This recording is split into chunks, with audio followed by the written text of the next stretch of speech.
चलो आज अपन पढ़ने वाले हैं कैश बुक। अपन ने थोड़ा सा स्टार्ट किया था कैश बुक। अपन ने पढ़ा था कैश बुक में कैश बुक के 4 टाइप्स होते हैं। एक आएगा पेटी कैश बुक, फिर अपन ने देखा था सिंपल कैश बुक, फिर cash book with bank column,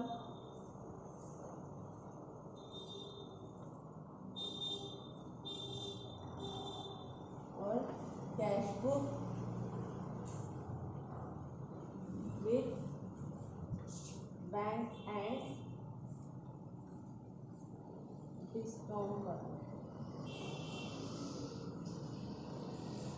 ठीक है, तो अपन ने ये first topic petty cash book खत्म किया था। पेटी कैश बुक में अपन ने देखा था कि जो भी पेटी एक्सपेंसेस होते हैं ऑर्गेनाइजेशन के, वो जब अपने को रिकॉर्ड करने होते हैं तो उसको अपन पेटी कैश बुक में रिकॉर्ड करते हैं। जो छोटे छोटे खर्चे होते हैं जो कैश में पे करना पड़ते हैं, उसको रिकॉर्ड करने के लिए अपन ने पेटी कैश बुक सिस्टम पढ़ा। उसमें अपन ने एनालिटिकल पेटी कैश बुक पढ़ा और उसके बाद इम्प्रेस सिस्टम भी पढ़ा। ठीक है, अपन ने सेकेंड टॉपिक को स्टार्ट किया था जिसका नाम है simple cash book. Simple cash book मतलब जिसमें सिर्फ कैश के ट्रांजेक्शन्स रिकॉर्ड होंगे। जो भी कैश रिसीव हुई होगी या जो भी कैश पेड हुई होगी वो जिस टाइम रिकॉर्ड की जाती है, जिस बुक में रिकॉर्ड की जाती है, उसको अपन सिंपल कैश बुक ऐसा बोलेंगे। Cash book is just like a cash account. Cash book ये कैश अकाउंट के जैसे होता है। जैसे कि अपन ने कैश अकाउंट पढ़ा, तो कैश अकाउंट में अपन ने क्या क्या पढ़ा। डेबिट साइड में अपन ने देखा था कि जो भी कैश रिसीव हुई है, जैसे सबसे पहले जो भी कैश का बैलेंस है, कैश का बैलेंस ब्रॉट डाउन। उसके बाद अपन ने देखा था कि सेल्स किया तो वो डेबिट में आएगा। उसके बाद अपन ने देखा कि सैलरी रिसीव हुई तो वो डेबिट में आएगी। ठीक है, तो और पेमेंट करते वक्त जो भी कैश पेड हुई उसको पेमेंट साइड यानी क्रेडिट साइड में अपन ने लिखा था। इस साइड को रिसीप्ट साइड भी बोला गया, या फिर अपन इसको पर्टिकुलर्स में डेबिट में particulars date column, particular column, LF column और अमाउंट कॉलम ऐसा करके कैश अकाउंट निकाल देते हैं। कैश अकाउंट और कैश बुक ये ऑलमोस्ट सेम है, इसमें कोई दूसरा डिफरेंस नहीं है। जितनी भी कैश रिसीव हुई होगी वो अपन डेबिट में रिकॉर्ड करते थे कैश अकाउंट के, और जो भी कैश पेड हुई होगी यानी रेंट पेड हुआ है, एक्सपेंसेस पेड हुए हैं। ठीक है, उसके बाद अगर अपन बात करें मशीनरी परचेज की है, उसके लिए कैश पेड हुई है, कंप्यूटर परचेज किया है, तो ऐसे सारे ट्रांजेक्शन अपन कैश अकाउंट की क्रेडिट साइड में रिकॉर्ड करते थे। तो सेम यही चीज अपने को कहाँ करनी है, सिंपल कैश बुक में करनी है। सिंपल कैश बुक में दो साइड दी जाती है, जैसे कैश अकाउंट में दी दो साइड दी जाती है, जिसको अपन क्या बोलेंगे, डेबिट साइड को रिसीप्ट साइड ऐसा बोलेंगे और क्रेडिट साइड को अपन पेमेंट साइड ऐसा बोलेंगे। ठीक है, इसके कॉलम करते वक्त फॉर्मेट लिखाया था। फॉर्मेट में डेबिट में रिसीप्ट साइड, ठीक है। उसके बाद यहाँ पे रिसीप्ट नंबर यहाँ पे लिखा था JF। उसके बाद यहाँ लिखा था अमाउंट। फिर क्रेडिट साइड में डेट कॉलम जैसे लेजर में बनता था। फिर पर्टिकुलर्स में लिखना है पेमेंट, ताकि जो भी क्रेडिट में हो वो पेमेंट है। उसके बाद ये हुआ वाउचर नंबर। उसके बाद JF और इधर अमाउंट। इस तरीके का फॉर्मेट भी अपन ने लिख लिया था, जिसमें अपन ने देखा था। अपना इस पे एक्सप्लेनेशन भी हो चुका है। फिर भी एक बार वापस इसको रिपीट कर देते। देखो कैश बुक में दो साइड होती है, डेबिट साइड और क्रेडिट साइड। डेबिट साइड में सारी कैश रिसीव, देखो रिसीप्ट मतलब क्या, कैश मिलना, रिसीप्ट होना, मिलना, ठीक है। और पेमेंट मतलब क्या, तो पेड होना, दिया जाना, ठीक है। डेट कॉलम में अपन क्या लिखेंगे, जो डेट पे पर्टिकुलर ट्रांजैक्शन हुआ है वो लिखेंगे। रिसिप्ट साइड में अपन क्या लिखेंगे, रिसिप्ट के नीचे ये पर्टिकुलर होता है कि रिसिप्ट किस चीज से हुई है वो लिखा जाए। जैसे कि सपोज सेल किया तो अपन एंट्री क्या करते हैं, कैश सेल्स की, cash account debit to sales. तो ये कैश क्यों हुई, सेल्स की वजह से, तो रिसिप्ट साइड के पर्टिकुलर्स में क्या आएगा, टू सेल्स, ठीक है। और उसके बाद रिसिप्ट नंबर की अपन ने जो पैसे रिसीव किए उसके लिए कौन से नंबर की रिसिप्ट इशू की है। उसके बाद जेएफ मतलब इसकी जर्नल एंट्री किस जर्नल फोलियो पेज नंबर पे हुई है। उसके बाद अमाउंट कॉलम, अमाउंट कॉलम में अपन ने देखा कि अमाउंट कितनी अमाउंट का ट्रांजैक्शन था। जैसे अगर यहीं पे बात करें तो 5000 का अगर सेल था तो फिर अपन रिकॉर्ड कर लेंगे यहाँ पे 5000 रुपीज, ठीक है। उसके बाद date column, date column credit side का डेट कॉलम, क्रेडिट साइड के डेट कॉलम में आएगा जिस दिन अपन ने पेमेंट किया है, और पेमेंट, ये पेमेंट का पर्टिकुलर किस चीज के लिए पेमेंट किया है। जैसे अगर मैं रेंट पेड करूँ, रेंट पेड, तो एंट्री क्या होगी, rent account debit to cash account, क्या एंट्री होगी, rent account debit to cash account. तो फिर यहाँ पे क्या आएगा, बाय रेंट, तो कैश किस रीजन की वजह से पेड हुई उसका पर्टिकुलर यहाँ पे आना चाहिए। और डेट कॉलम में किस दिन पेड हुआ वो आना चाहिए। वाउचर नंबर, वाउचर नंबर में किस वाउचर के लिए अपन ने पेमेंट किया, मतलब जिस भी सर्विसेज को लिया होगा उसके लिए, या फिर जो भी परचेसेस वगैरह किया होगा उसका वाउचर नंबर, वो यहाँ पे रिकॉर्ड किया जाता है। उसका जर्नल, जर्नल मतलब किस जर्नल फोलियो पेज नंबर पे इसकी एंट्री हुई है। और उसके बाद अमाउंट, कितनी अमाउंट रुपीज, तो जैसे यहाँ पे 2000 रुपीज होंगे तो यहाँ पे आएगा 2000 रुपीज, ठीक है। तो ये एक सिंपल सा कैश बुक का फॉर्मेट है जो कि कैश अकाउंट के जैसे ही है। पर्टिकुलर्स वहाँ पे अपन पर्टिकुलर्स लिखते थे कैश अकाउंट में, यहाँ पे अपन रिसिप्ट साइड लिखेंगे और इसको पेमेंट साइड ऐसे नाम से भी कैश बुक में जाना जाता है। डेबिट साइड को रिसिप्ट साइड, मतलब जब भी पैसा आएगा तो रिसिप्ट में, जब भी पैसा जाएगा तो उसको पेमेंट साइड में रिकॉर्ड करना चाहिए, ठीक है। उसके बाद अपन जैसे आगे चलेंगे तो cash book with bank column और cash book with bank and discount column भी पढ़ेंगे, ठीक है। बट अभी अपन कुछ एक एग्जाम्पल अपन ने लिख लिया था जिसको अपन कंप्लीट कर लेते हैं।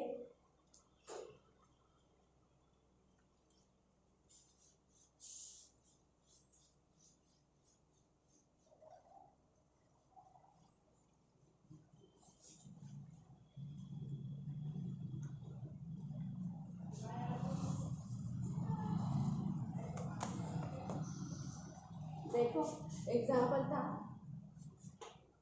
From the following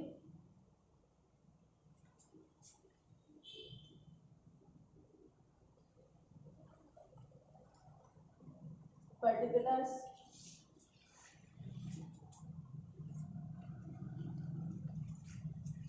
from the following information या फिर particulars, prepare cash book,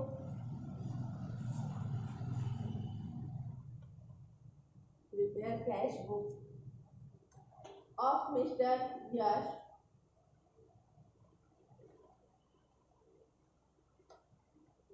for the month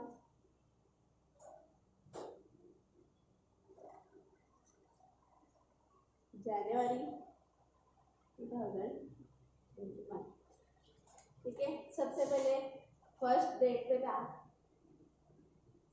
cash balance ₹30,000, ठीक है। उसके बाद था परचेज गुड्स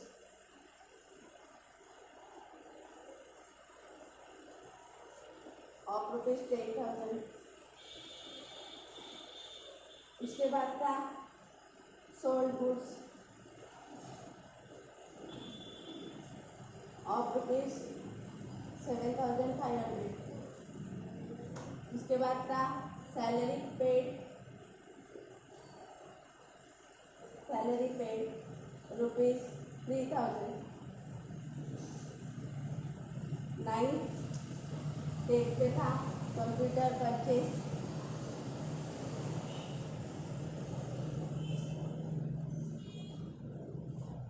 रुपीज 4,500. उसके बाद था रेंट रिसीव्ड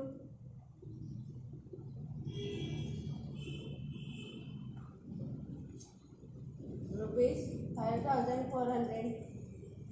उसके बाद था 15 cash withdrawn from bank rupees 9,500. उसके बाद था 18 को stationery purchase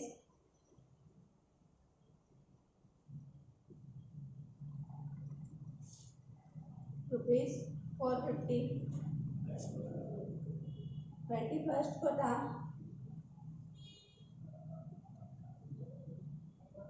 machinery purchase from Kamal rupees 10,000 and half amount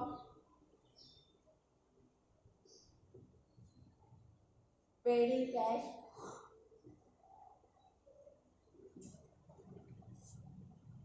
27 24 था इंश्योरेंस चार्जेस पेड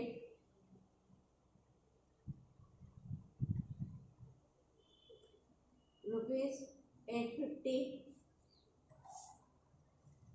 27 को था टेलीफोन डिपॉजिट पेड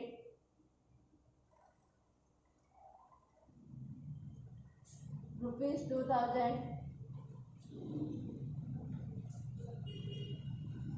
30 को था गुड्स सोल्ड रुपीज 4,500. लिखो इसको, बाकी लोगों का लिखा हुआ है. पॉज करके इसको लिखना है. सबसे पहले देखो क्या दिया है. From the following information prepare cash book of mister Yash. Mister Yash का अपने को कैश बुक बना के देना है for the month January 2021. Cash balance 30,000 है, मतलब ओपनिंग कैश बैलेंस है 1 तारीख को. उसके बाद अपन ने गुड्स परचेज किया है 10,000 का. सोल्ड गुड्स माल बेचा है 7,500 का. सैलरी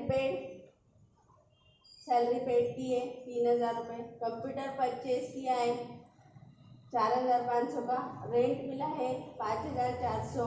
कैश विड्रॉ किए बैंक से 9,500. स्टेशनरी परचेज की 450. तो देखो अलग अलग ट्रांजैक्शंस है और सभी ट्रांजैक्शंस में कैश आ रही है या जा रही है.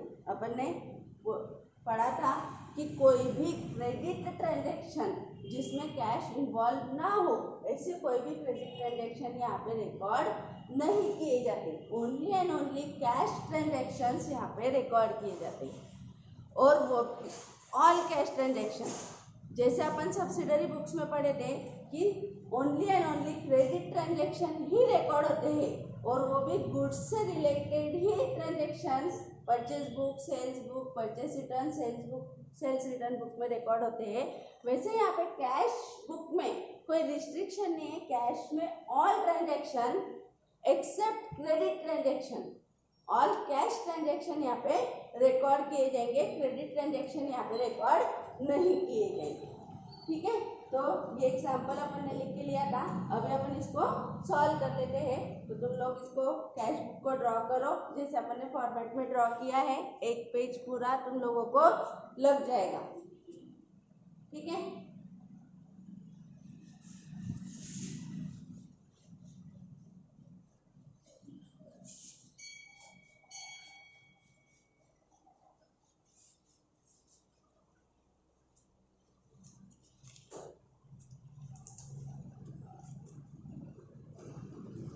ड्रॉ करो वाला 1 मिनट।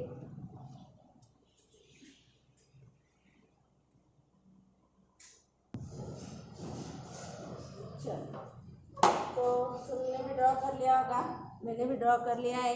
तो अपन आगे बढ़ते, देखते। देखो, सबसे पहले दिया है कैश बैलेंस। कैश बैलेंस मतलब क्या, कैश बुक बना रहे तो बट ऑब्वियस है कैश बैलेंस दिया होगा, जो सबसे पहले फर्स्ट डेट पे अपने को गिवन होता है। तो यहाँ पे तुम लोग जनवरी लिख सकते हो,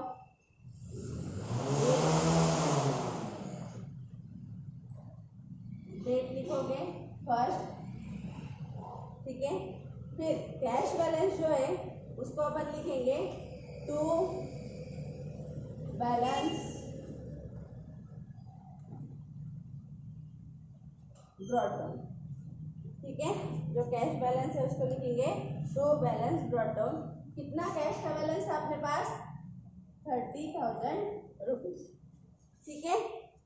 अब नेक्स्ट ट्रांजेक्शन देखो, परचेज गुड्स ऑफ ₹10,000। जब अपन ने गुड्स परचेज किया तो एंट्री क्या होगी, इधर लिख लो।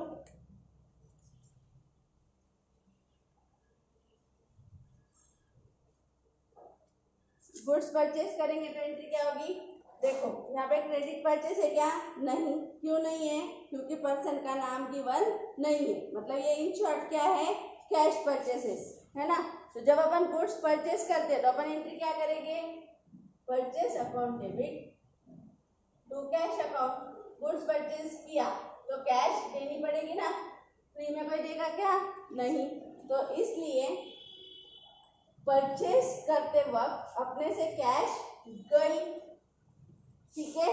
और कैश सबसे पहले वापस इधर आ रही हूँ, कैश का बैलेंस डेबिट में ही क्यों लिखा, क्योंकि कैश का बैलेंस हमेशा पॉजिटिव ही होता है। 99.99% नहीं, 100% ये पॉजिटिव ही आना चाहिए, क्योंकि किसी भी ऑर्गेनाइजेशन में हमेशा कैश रहेगी ही, या तो फिर जीरो रहेगी, बट कभी भी निगेटिव कैश नहीं रहेगी, ठीक है। वो लोन रहेगा। लोन अगर हुआ तो ऐसे सिचुएशन में लोन का बैलेंस जब अपन बैंक से लोन लेंगे या किसी और पर्सन से लोन लेंगे, वैसे सिचुएशन में अपन क्रेडिट साइड में उसकी रिकॉर्डिंग करेंगे। तो जब वो ट्रांजेक्शन आएंगे उस हिसाब से अपन उस ट्रांजेक्शन्स को डिस्कस भी करेंगे और उस बैलेंस को भी डिस्कस करेंगे। तो इसीलिए हमेशा हमेशा हमेशा जब भी कैश का बैलेंस दिया हो ये डेबिट में ही आता है। उसके बहुत सारे रीजन है, कैश का बैलेंस कभी निगेटिव नहीं हो सकता। कैश का बैलेंस, कैश अकाउंट ये एसेट है, हर एसेट को कौन सा बैलेंस होता है, डेबिट बैलेंस होता है। ट्रायल बैलेंस की अगर अपन बात करें तो अपन ट्रायल बैलेंस के डेबिट में कैश रिकॉर्ड करते हैं, और डेबिट का आइटम ट्रायल बैलेंस से हमेशा कहा जाता है एसेट साइड में ही जाता है। तो ऐसे बहुत सारे रीजन है जिसकी वजह से कैश का बैलेंस डेबिट में ही आना चाहिए। तो कैश एसेट है, कैश का बैलेंस हमेशा पॉजिटिव रहता है, इसलिए इसको लिखा to balance brought down 30,000 rupees, ठीक है। उसके बाद अपन ने गुड्स परचेज किया, तो गुड्स परचेज किया, गुड्स आया लेकिन पैसे गए। पैसे जैसे ही गए तो कितनी तारीख थी, 3 तारीख। अब मैंने जनवरी यहाँ लिख दिया है तो फिर मैं सिर्फ डेट को डिनोट कर रही हूँ, ठीक है। तो 3 तारीख यहाँ पे लिखेंगे बाय। देखो अपन ने लेजर पोस्टिंग में पढ़ा है,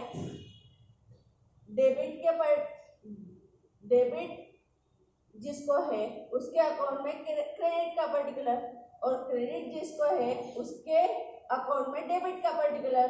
तो कैश अकाउंट में क्या करेंगे अपन, डेबिट का पर्टिकुलर, मतलब परचेसेस अकाउंट ऐसे लिखेंगे, ठीक है। कितने रुपीज थे, 10,000 रुपीज। और सिंपल अगर बात करूं तो कैश बुक में पैसे आए कि गए हैं उतना चेक करो। जैसे तुमने अभी एग्जांपल लिख लिया होगा तो वापस एक बार पढ़ती हूँ। देखो कैश का बैलेंस है, अपने पास इतने पैसे हैं, गुड्स परचेज किया, पैसे गए तो पेमेंट में, सोल्ड गुड्स माल बेचा तो पैसे आए तो रिसिप्ट में, सैलरी पेड पैसे गए, सैलरी पेड हुई पैसे गए तो कहाँ आएंगे, पेमेंट में। कंप्यूटर परचेज किया तो पैसे देने पड़ेंगे तो पैसे गए। रेंट रिसीव्ड, रेंट मिला तो रिसिप्ट में।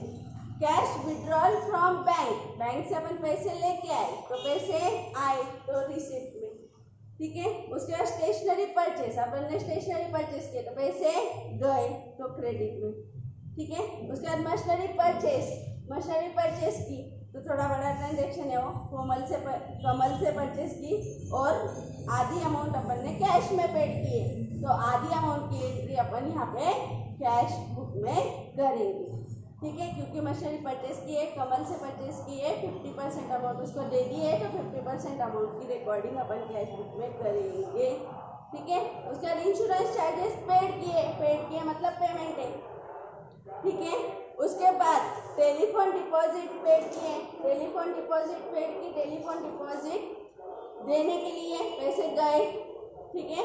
उसके बाद गुड्स सोल्ड किया, पैसे आए, ठीक है। यहाँ पे मैंने तुम लोगों को बोला था पर्टिकुलर्स में तुम क्या लिख सकते हो, रिसिप्ट और क्या लिख सकते हो, पेमेंट। तो इससे तुम लोगों को क्या हो सकता है, ज्यादा क्लियरेशन हो सकता है रिसिप्ट और पेमेंट में। रिसिप्ट मतलब जहाँ जहाँ से पैसे आए और पेमेंट मतलब जहाँ जहाँ पैसे गए, ठीक है। तो अब गुड्स परचेस किया, पैसे गए, यहाँ पे तुमको नरेशन लिखना पड़ेगा, बीइंग गुड्स परचेस, नरेशन लिखना मस्ट है, ठीक है। उसके बाद सोल्ड गुड्स, 5 तारीख को माल बेचा, गुड्स बेचा तो पैसे आएंगे कैश, और गुड्स जाएगा मतलब सेल्स, ठीक है। तो कैश अकाउंट की डेबिट में 5 तारीख टू सेल्स कितने रुपए बोलो, 7,500, ठीक है। नरेशन बोलो, बीइंग गुड्स, ठीक है। उसके बाद अच्छे से इसको लिखना है, इसको अंडरलाइन करना है एक ट्रांजेक्शन होने के बाद, ठीक है। खिचड़ी नहीं करना है। उसके बाद कंप्यूटर परचेस किया, कंप्यूटर आया, computer real account comes in debit, computer account debit to cash, free में थोड़ी देगा सामने वाला, ठीक है। तो कैश पेड हुई, कैश को क्रेडिट हुआ। फिर यहाँ पे कितनी तारीख है, सॉरी एक ट्रांजेक्शन छोड़ दिया मैंने उससे पहले, सैलरी पेड की, salary nominal account expenses debit to cash, salary nominal account expenses है उसको डेबिट होगा और पैसे पेड करने पड़ेंगे। किसी भी एम्प्लॉय को तुम लोग अपने यहाँ पे काम पे रखोगे, उसको सैलरी पेड करोगे तो पैसे जाएंगे, ठीक है। पैसे गए, पेमेंट में आएगा कितनी तारीख, 7 तारीख, बाय सैलरी, डेबिट का पर्टिकुलर, क्रेडिट के अकाउंट में सैलरी अकाउंट, ठीक है। बीइंग सैलरी पेड,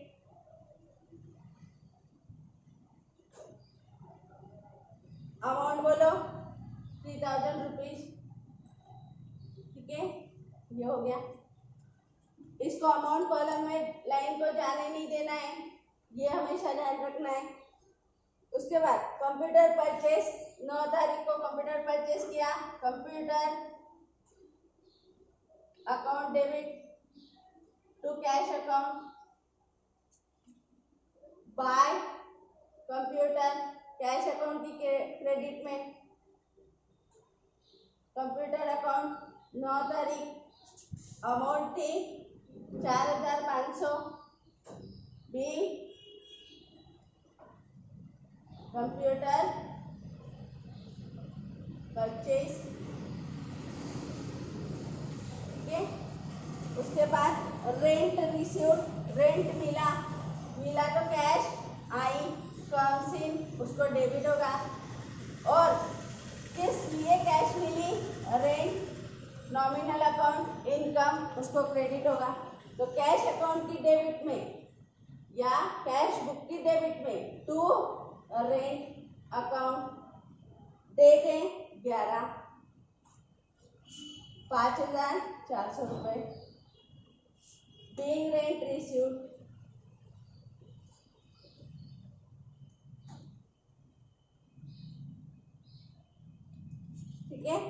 उसके बाद cash withdrawn from bank, bank से पैसे लेके आए, cash account debit to bank, cash real account comes in debit, bank personal account giver, उसको क्रेडिट होगा, बैंक ने पैसे दिए इसलिए गिवर, और अपने को पैसे मिले तो अपन रिसीवर, और कैश अपने पास आई कम्स इन। ठीक है, तो लिखा टू बैंक, टू बैंक, बोलो 15 तारीख, being cash withdrawn from bank. ठीक है, अमाउंट है 9500। उसके बाद देखो स्टेशनरी परचेज, स्टेशनरी परचेज की। ठीक है, स्टेशनरी परचेज करने के बाद एंट्री क्या होगी बोलो, स्टेशनरी आई, stationery real nominal account, stationery के लिए खर्चा किया, स्टेशनरी नॉमिनल अकाउंट, एक्सपेंसेस उसको डेबिट होगा, और कैश गई, कैश गोज आउट, उसको क्रेडिट होगा बाय स्टेशनरी अकाउंट। डेट है 18, being stationery purchase.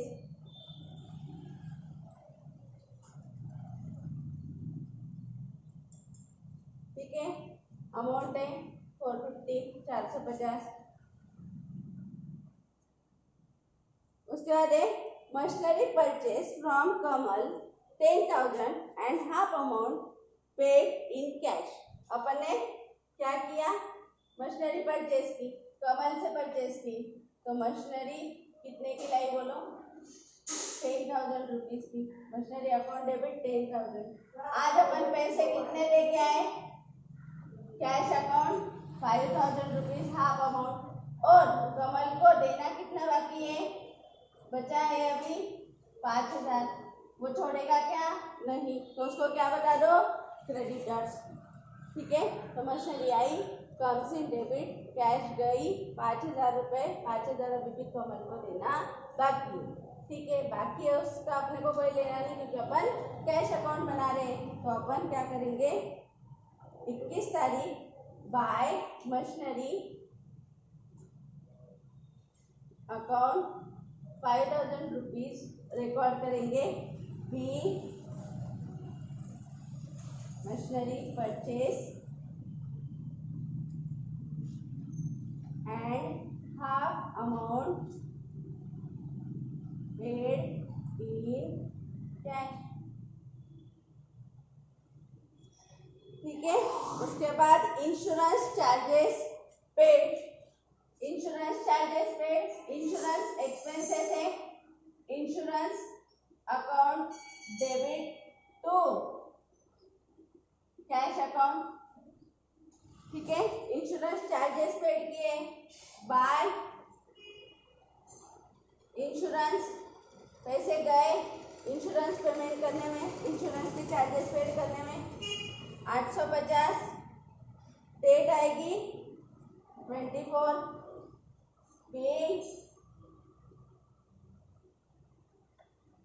Insurance paid. ठीक है, उसके बाद है telephone deposit paid, telephone deposit real या personal account, telephone deposit account debit to cash account.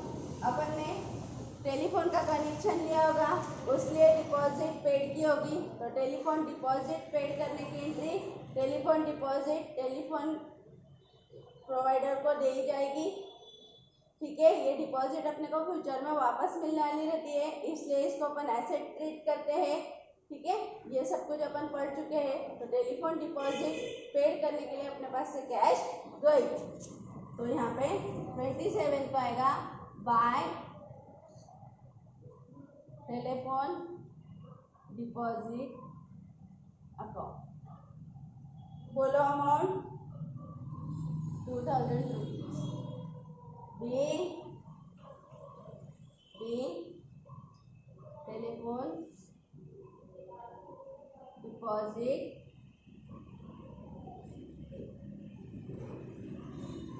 ठीक है।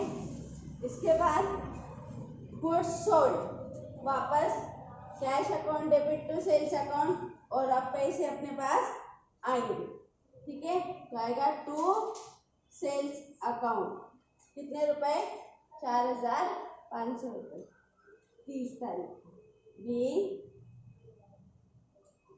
गुड्स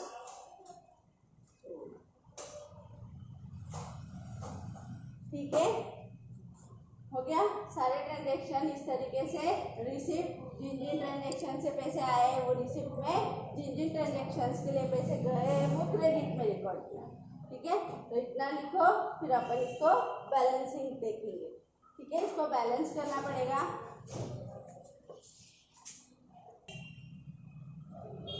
चलो ये लिख लिया होगा। अब देखो अब इसका सबसे इम्पोर्टेंट वाला पार्ट मतलब इसको क्लोज करना। अपन ने कैश अकाउंट या लेजर अकाउंट्स में ये पढ़ा था कि अपने को बैलेंसिंग करनी होती है मतलब तुम लोगों को पूरी कैश कितनी रिसीव्ड हुई ये रिसिप्ट साइड में बता रहा है, कितना पेमेंट हुआ ये पेमेंट साइड में बता रहा है। तो ऐसी सिचुएशन में अपन क्या करेंगे जो साइड बड़ी है वो ले लेंगे ठीक है। देखो कितनी आ रही इसकी टोटल 30 37 और 5 42 42 और 9 51 51 और 4 55 ये 56 और 56 900 ठीक है।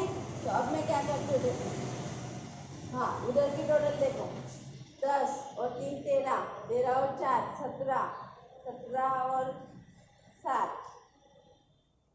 19 24 ये कम आ रही है तो बट ऑब्वियस ये बड़ी है 56 900 अपन दोनों साइड लिख लेंगे क्योंकि डेबिट की अमाउंट बड़ी है। मैंने एक ओवरऑल जजमेंट ले लिया उसके बाद ये दोनों फिगर दोनों साइड में लिखी। देखो मेरे को समझ में आ गया था कि 10 और 3 13 और 4 17 और 5 22 और 2 24 मतलब ये 25,000 के आसपास कुछ आ रही है इसलिए मैंने 56,956 900 दोनों साइड में लिख लिए क्योंकि डेबिट साइड बड़ी है ठीक है। अब अपने को क्या करना है जिधर बैलेंस कम है उधर बैलेंस को फिलअप कर देना है ठीक है। तो अब अपन क्या करेंगे देखो by balance carry down by balance carry down और जितना डिफरेंस आएगा वो डिफरेंस यहाँ पे फिलअप कर देंगे। तो बोलो फिर तो अब ये पूरी फाइनल टोटल कर लो 2 और 7 और 24 25 300 25 800 ठीक है।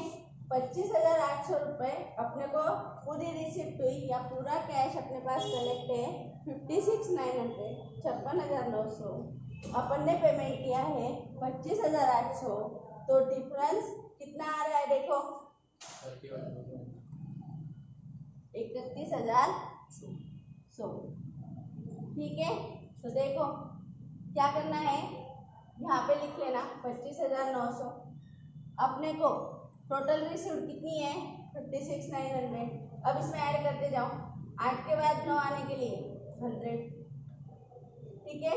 0 के बाद 0 आने के लिए 0 0 के बाद 0 आने के लिए 0 8 के बाद 9 आने के लिए 1 5 के बाद 6 आने के लिए 1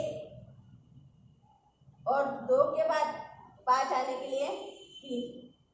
तो इस तरीके से भी तुम बैलेंस निकाल सकते हो या फिर 56,900 में से 25,800 भी तुम कर सकते हो। ठीक है, तो ऐसा करके तुम इसकी बैलेंसिंग फिगर को ढूंढ सकते हो। वो यहाँ पे तुम लोगों को लिखना रहेगी। इसकी डेट रहेगी 31/1/2021। ठीक है, तो अभी थोड़ा सा इसको ये कर रही हूँ।